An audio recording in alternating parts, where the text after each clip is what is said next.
Assalamualaikum warahmatullahi wabarakatuh. Marilah kita awali pertemuan ini dengan bersama-sama bacakan basmalah. Bismillahirrahmanirrahim. Pada pertemuan sebelumnya sudah saya bahas sistem pernapasan pada manusia. Dan untuk hari ini akan saya bahas mengenai sistem pernapasan pada hewan. Seperti manusia, hewan juga bernapas untuk mengambil oksigen dan membuang karbon dioksida ya.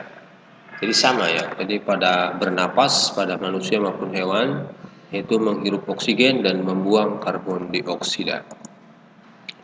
Namun sistem pernapasan pada hewan itu berbeda dari manusia.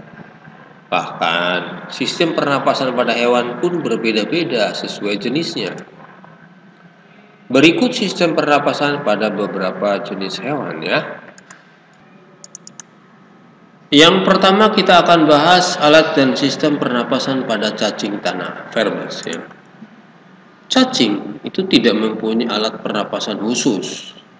Cacing bernapas melalui permukaan kulit, melalui permukaan kulitnya ya. Kita lihat di sini gambar cacing ya. Ini permukaan kulitnya ada pembuluh kapiler ya. Ini oksigen O2 pada waktu dihisap, kemudian CO2 pada waktu cacing mengeluarkan karbon dioksida. Kulit cacing selalu basah. Ya, kita lihat di cacing selalu basah ya kulitnya dan berlendir untuk memudahkan penyerapan oksigen dari udara. Jadi kulit cacing yang selalu basah dan berlendir itu untuk memudahkan penyerapan oksigen dari udara. Oleh karena itu, cacing menyukai tempat lembab untuk menjaga supaya kulit tubuhnya selalu basah dan berlendir. Di bawah permukaan kulit cacing yang tipis terdapat pembuluh udara. Ini ya, pembuluh kapiler ya. Saat udara masuk melalui kulit, ya, oksigen diikat oleh darah. Pada darah cacing terkandung hemoglobin. Hemoglobin adalah pengangkut oksigen. Jadi terdapat hemoglobin ya. Pada darah cacing terkandung hemoglobin sehingga mampu mengikat oksigen. Oksigen yang diikat oleh hemoglobin lalu diedarkan ke seluruh tubuh. Zat sisa pembakaran berupa karbon dioksida dan uap air dikeluarkan dari tubuh juga melalui permukaan kulitnya. Ya. Berikutnya, alat dan sistem pernapasan pada serangga, insekta. Hewan yang termasuk serangga yaitu lebah, laba-laba, belalang, kumbang, kupu-kupu, tawon, capung, semut, dan lain-lain. Alat pernapasan serangga berupa trakea. Trakea yaitu sistem tabung yang memiliki banyak percabangan di dalam tubuhnya. Percabangan trakea disebut trakeola. Trakea mengedarkan oksigen melalui ke semua sel tubuh dan organ serta menyerap karbon dioksida dari semua sel tubuh untuk dibuang. Kita lihat di sini ada sistem pernapasan pada lebah. Udara memasuki trakea melalui pori-pori kecil yang di permukaan tubuh serangga yang disebut spirakel nih. Ini spirakelnya ya. Selanjutnya udara beredar melalui pembuluh udara kecil. Sel-sel tubuh mengambil oksigen langsung dari pembuluh udara kecil itu. Karbon dioksida dari sel akan mengalir ke trakeola lalu dibuang melalui lubang spirakel. Berikutnya yang ketiga, alat dan sistem pernapasan pada ikan, Pisces.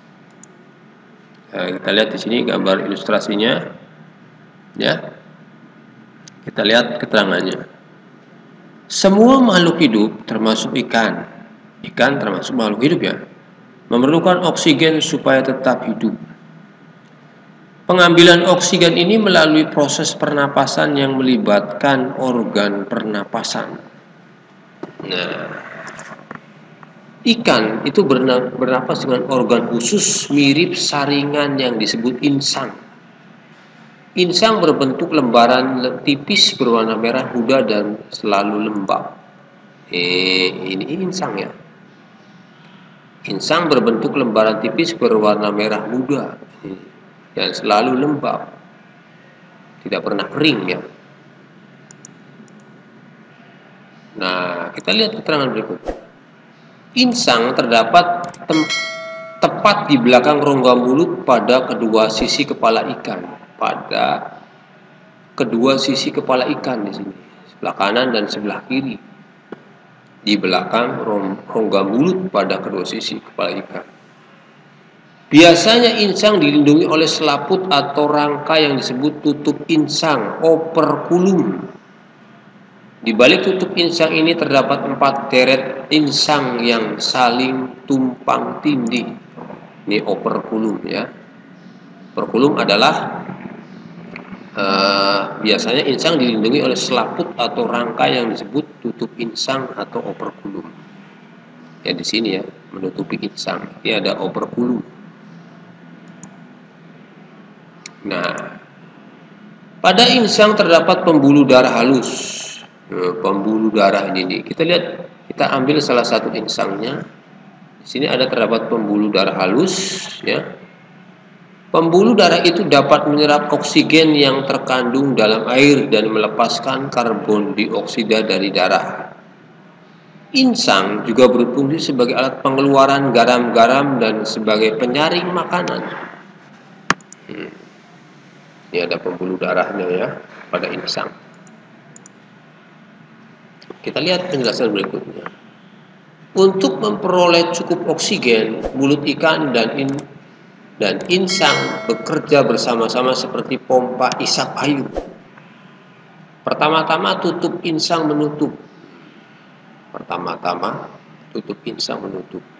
Secara bersamaan mulut terbuka dan dinding mulut mengembang. Saat itulah air terisap masuk. Ini aliran air terisap. Kedua, rongga mulut menyempit dan mulut menutup. Rongga mulut menyempit dan mulut menutup. Secara bersamaan tutup insang terbuka.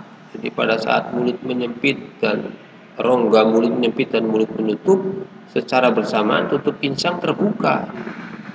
Ya, terbuka. Akibatnya air keluar dari mulut dan melewati insang.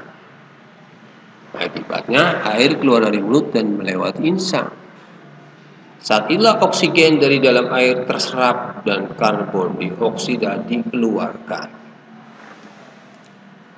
Nah, untuk lebih jelasnya lihat di sini bagaimana ikan saat kondisi mulut dan insang ikan pada saat menghirup